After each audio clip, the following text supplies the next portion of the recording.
안녕하세요. 반갑습니다. 요한계시록 강해 66강 계시록 11장 12절 말씀 보시겠습니다. 하늘로부터 큰 음성이 있어 이리로 올라오라 함을 그들이 듣고 구름을 타고 하늘로 올라가니 그들의 원수들도 구경하더라. 아멘. 이 시간에 성령이 충만하면 삶이 바뀐다라는 제목입니다. 우리가 성령에 충만해야 할 이유가 우리 인생을 바꾸어 놓기 때문입니다. 예수님께서도 밤이 맞도록 기도하신 후에 제자들을 부르셨습니다. 누가복음 6장 12절로 19절에 이때에 예수께서 기도하러 산으로 가사 밤이 맞도록 하나님께 기도하시고 밝음에 그 제자들을 부르사 그 중에 12를 택하여 사도라 칭하셨으니 곧 베드로라고도 이름 주신 시몬과 및 그 형제 안드레와 및 야고보와 요한과 빌립과 바둘로메와 마테와 도마와 및 알페오 아들 야고보와 및 셀루시라 하는 시몬과 및 야고보의 아들 유다와 및 예수를 파는 자들 가롯 유다라 했습니다.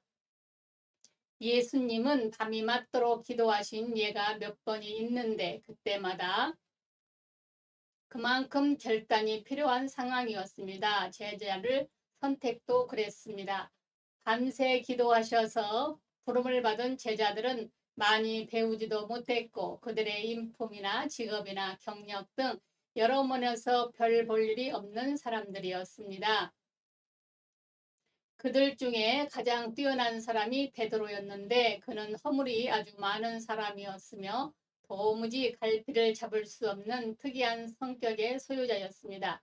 요한과 야고보는 야심이 많고 사람들이 없으며 마태는 전직이 모든 사람들이 싫어하는 세리였으며 도마는 의심 많은 사람이었고 빌립은 계산적인 사람이었습니다.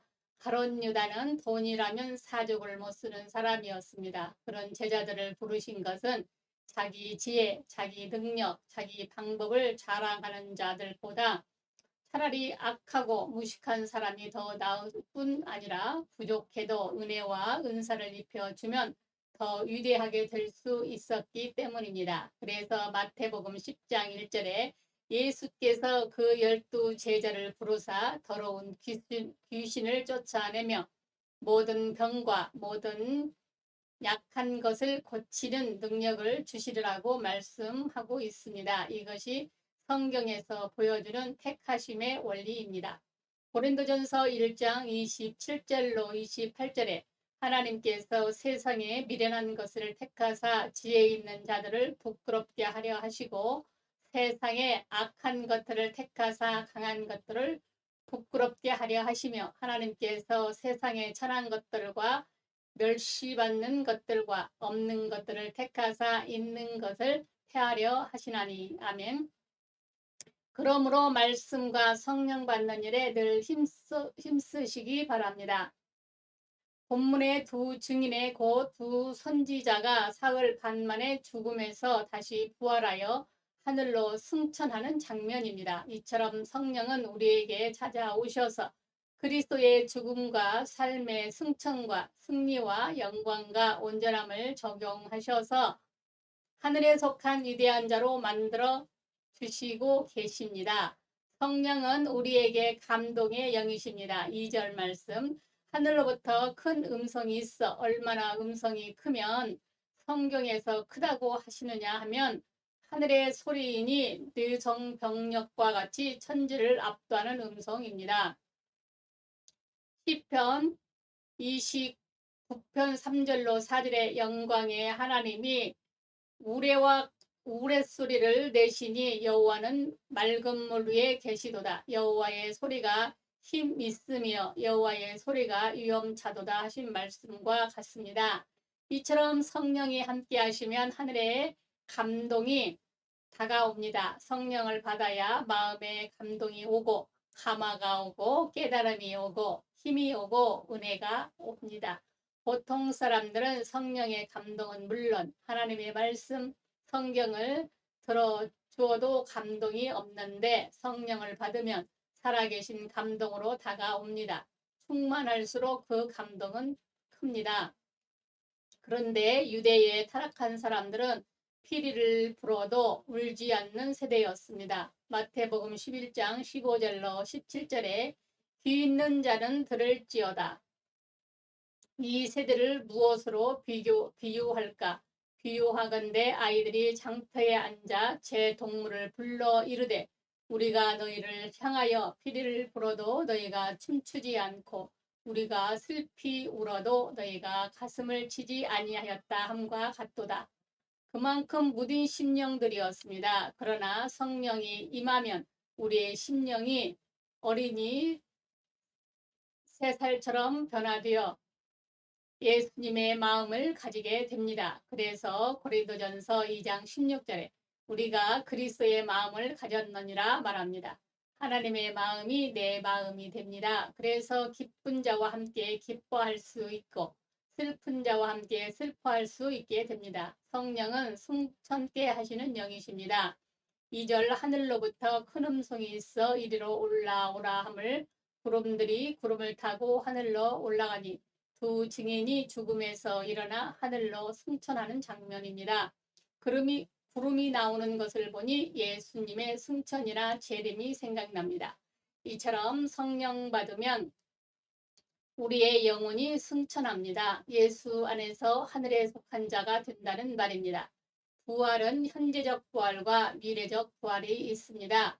현재적 부활은 예수를 믿을 때, 영적으로 미래적 부활은 예수님의 재림 때, 육신까지 예수를 믿으면 우리 영혼이 살아납니다. 아멘. 그래서 요한복음 5장 25절에 진실로 진실로 너희에게 이르노니 죽은 자들이 하나님의 아들의 음성을 들을 때가 오나니 곧 있더라. 듣는 자는 살아나리라. 그런데 살아나기만 한 것이 아닙니다. 하늘에 속한 자가 됩니다. 그래서 빌립보서 3장 20절에 그러나 우리의 시민권은 하늘에 있는지라 했고 골로새서 3장 2절로 3절에는 위의 것을 생각하고 땅의 것을 생각하지 말라. 이는 너희가 죽었고 너희 생명이 그리스도와 함께 하나님 안에 감춰졌음이라 했습니다. 그러므로 성령 받으면 세상에 사나 땅에 속하지 않습니다. 땅의 것을 관심이 많은 건 아직 성령 충만하지 못해서입니다. 성도는 하늘에 속했기에 이미 세상을 이긴 자입니다. 죄를 이겼고 마귀를 이긴 자입니다. 성령 체험이 그래서 중요합니다. 더욱 충만하시기를 바랍니다. 성령은 영광의 영이십니다.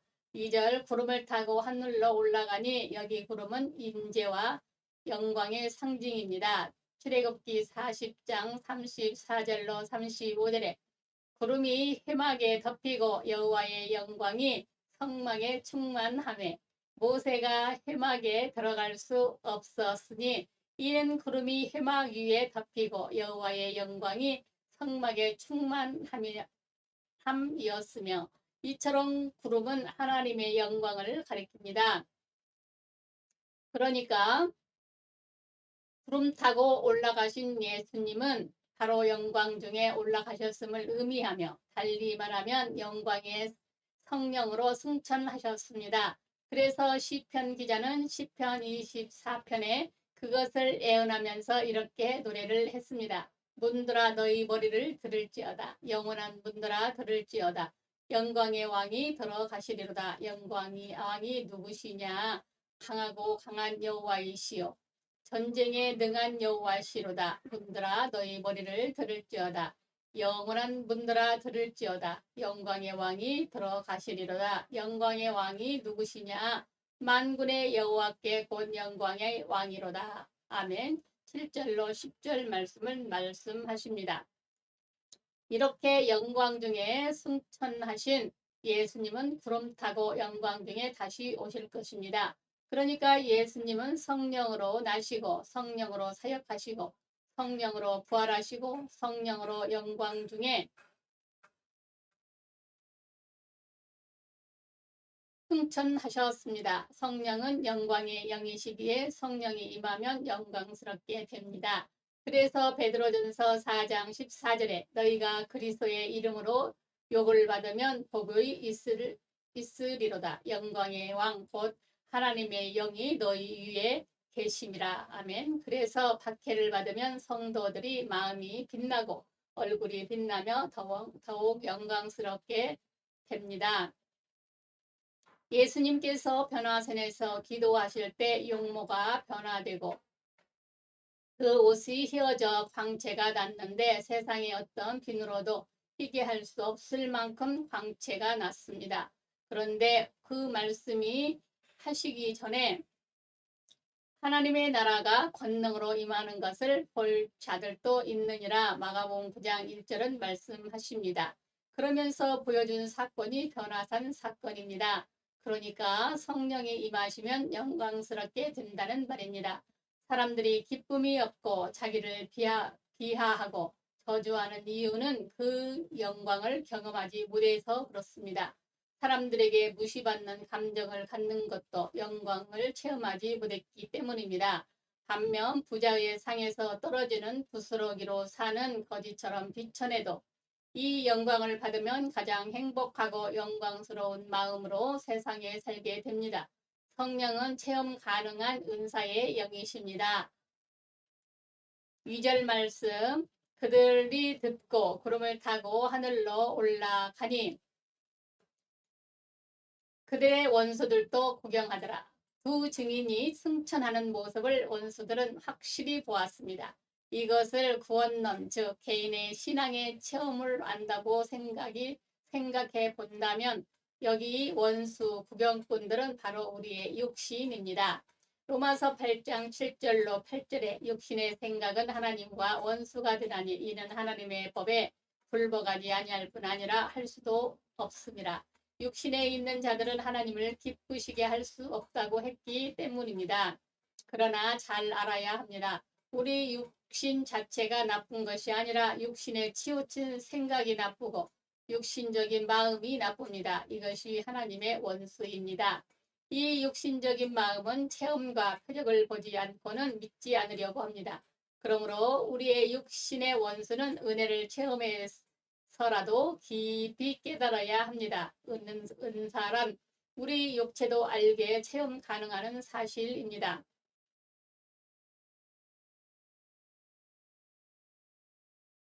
그래서 요엘서 2장 28절로 29절에 그 후에 내가 내 영을 만민에게 부어주리니 너희 자녀들이 장래일을 말할 것이며 너희 늙은이는 꿈을 꾸며 너희 젊은이는 이상을 볼 것이며 그때에 내가 또 내 영을 남종과 여종에게 부어줄 것이라. 베드로는 사도행전 2장 17절에 이 요엘의 말씀을 하나님의 말씀이기를 말세에 내가 내 영을 모든 육체에 부어주리니 육체에 부어준다고 해석을 했습니다. 여기 육체에 부어주는 것은 은사입니다. 이처럼 은사는 보고 듣고 만져지고 뜨겁고 차고 체험이 가능합니다. 그래서 믿음이 없거나 문제 많은 사람도 표적과 은사를 경험하고 회개하게 됩니다.